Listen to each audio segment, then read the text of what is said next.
Il aura fallu ce robot pour faire tomber le record du monde du 100 mètres détenu par Usain Bolt. Un sprint de 9 secondes 39, soit 19 centièmes de moins que la légende jamaïcaine. Ce robot humanoïde chinois est plus rapide qu'Usain Bolt, mais pas encore parfaitement au point. Il a terminé sa course par une chute avant d'exploser partiellement. Mais les progrès en la matière sont fulgurants. Lors des Jeux mondiaux organisés l'an dernier, il lui avait fallu 20 secondes pour atteindre la ligne d'arrivée.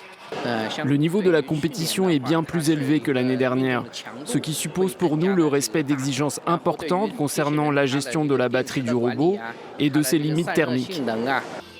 Ce robot humanoïde a été développé par Unitree, champion chinois de la robotique. Il participe à la 2e édition des Jeux mondiaux des robots humanoïdes, comme plusieurs milliers d'autres, conçus par des entreprises du monde entier. Au programme, plus de 1000 épreuves, courses, saut en hauteur, tennis de table ou encore football. Pékin a fait de la robotique un secteur stratégique. La Chine représente à elle seule 95% du marché mondial.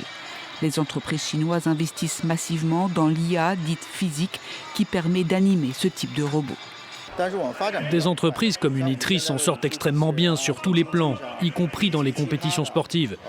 L'organisation d'un événement comme celui-ci donne un coup de fouet considérable à notre industrie robotique chinoise, tout en stimulant la croissance d'autres secteurs connexes.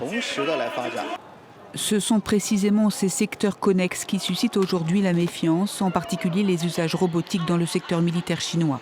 Dans un contexte de rivalité stratégique entre Washington et Pékin, les États-Unis ont interdit en juillet, au nom de la sécurité nationale, les importations de robots humanoïdes fabriqués à l'étranger, une mesure qui touche en priorité les entreprises chinoises.